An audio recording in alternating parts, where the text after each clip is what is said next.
Parce que, si vous voulez, il y avait... La Sorbonne?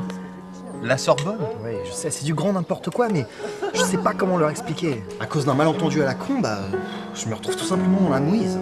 Je pourrais tout avouer, ok, mais imagine qu'ils vont penser de moi et ils vont se sentir dupés, et franchement, y a de quoi. Non mais attends 2 minutes là, réfléchis. Je sais pas si tu te rends compte de la chance que t'as là. Tu vas enfin avoir un salaire décent, on va pouvoir s'installer dans un quartier sympa. Adulte 19ème, bonjour Montmartre, le Marais, ça va être cool. Les lycéennes à qui t'enseignes, c'est quoi? C'est ça? À la fac, ça peut carrément être ça. Il a raison, mec, il a raison. Je peux pas être plus fier. Polo, tu connais pas la meilleure? Mon fils va enseigner l'histoire géo à la Sorbonne. Félicitations. Ah bah non, je compte pas enseigner à Sorbonne. Ah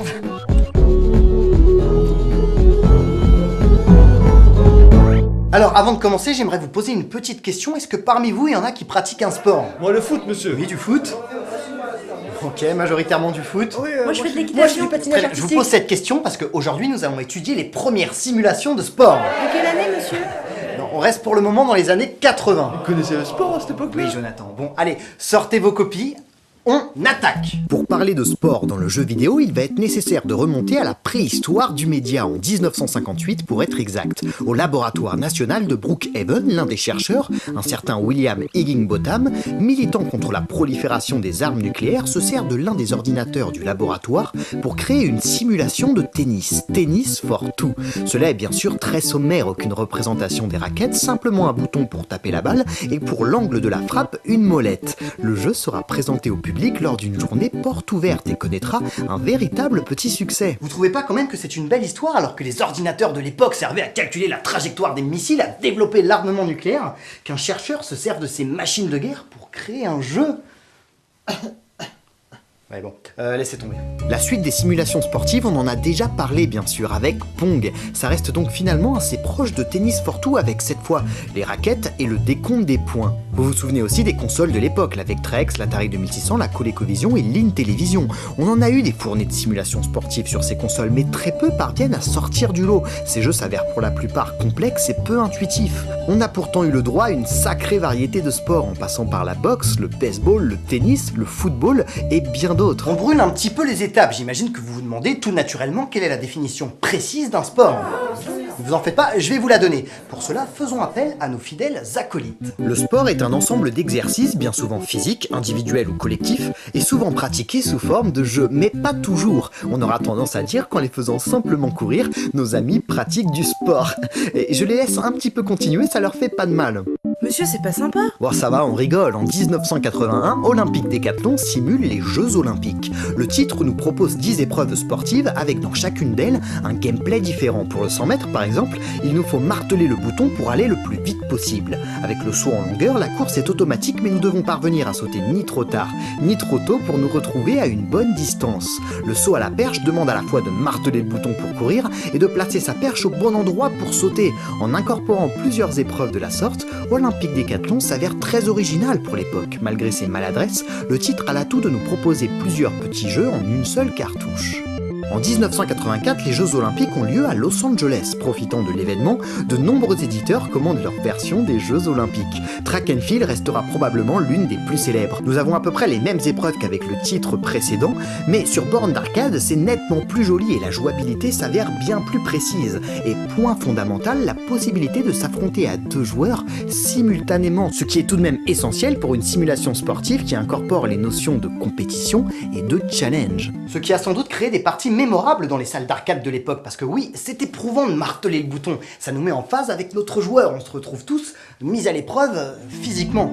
California Game, 3 années plus tard, reprend le principe du multisport, mais avec cette fois-ci des épreuves typiquement californiennes. Nous allons nous retrouver à faire du roller au bord de la plage, du surf en pleine mer, ou même du jonglage avec de nombreuses combinaisons possibles. Avec Combat School, on s'éloigne du jeu de sport à proprement parler, mais les similitudes avec les précédents titres sont tellement flagrantes qu'il serait difficile de ne pas le citer. Nous sommes dans un camp d'entraînement pour devenir militaire et cela va se présenter à nouveau sous forme de petits jeux. Certains ressemblent énormément à ceux de Track and Field, mais il y en a aussi un bon nombre d'originaux. Certains se rapprochent du shoot 'em up, d'autres du versus fighting ou encore du beat 'em all. Non, s'il y a quand même une épreuve marquante, ça reste le martelage de boutons qui, à plusieurs, était bien souvent le plus drôle d'ailleurs. Je vous propose que nous voyions quelques disciplines un peu plus classiques. Commençons par un jeu de golf de Nintendo. Rien de bien compliqué, on retrouve tout simplement le principe du jeu de golf. Choisir son club en fonction de la distance avec le trou, prendre en compte la direction du vent pour choisir l'angle de sa frappe, et enfin gérer la puissance pour s'approcher un maximum du trou. Mais la vue du dessus qu'utilisent les jeux de golf de l'époque n'est finalement pas très immersive. Le fait de pouvoir voir sa balle partir au loin et la direction qu'elle prend est tout de même bien plus jouissif, et c'est ce qui fera le succès de Leaderboard, alors qu'il s'agit à peu de choses près des mêmes mécanismes de jeu, à l'exception qu'on retrouve les sensations du green avec un réalisme bien plus prononcé. Et si on allait voir du côté des sports un peu plus extrêmes, comme ce que nous propose 720 degrés ici, nous nous baladons librement de skatepark en skatepark au milieu du trafic routier, dans le seul but de récupérer un maximum d'argent, et pour cela, nous devons bien sûr réaliser des figures. Plus elles sont complexes, plus elles rapportent. On continue pour le moment avec des simulations de boxe. Les adaptations de films en jeux vidéo donnent très rarement des jeux mémorables. Le développement s'avère bien souvent bâclé pour coïncider avec la sortie du film. Et de toute façon, pourquoi s'embêter? Les ventes du titre dépendront avant tout du succès du film en salle. Souvenez-vous, je vous avais parlé d'E.T. qui a été nommé par certains journalistes le plus mauvais jeu de tous les temps. On est peut-être légèrement dans l'exagération, mais c'est un exemple assez révélateur. Pourtant, certains titres parviennent à tirer leur épingle du jeu, et c'est le cas pour l'adaptation de Rocky III, l'œil du tigre. On incarne au choix Rocky ou Clubber Lang dans le fameux combat qui les oppose. Le principe est assez simple, parvenir à frapper son adversaire lorsque celui-ci baisse sa garde. Lorsque l'on frappe au corps, on augmente la fatigue de l'adversaire qui perd en réactivité et vitesse de déplacement. À la tête, on joue sur son éveil pour pouvoir au final le rendre totalement inconscient. Le jeu se veut et y parvient une simulation réaliste d'un combat de boxe. Exactement l'inverse d'un autre titre bien plus célèbre, Punch-Out. On remarque immédiatement le design cartoon du jeu et son côté décalé. Voilà que la caméra se place dos à notre boxeur. Nous nous retrouvons donc, nous joueurs, face à l'adversaire et non plus à jeu égal, l'un d'un côté, l'un de l'autre. Mais c'est surtout son gameplay original et accrocheur qui fait l'intérêt du titre. Ici, rien ne sert de marteler le bouton. Cela se joue sur l'analyse et la réactivité. Je remarque que l'adversaire porte sa garde au corps, je frappe à la tête.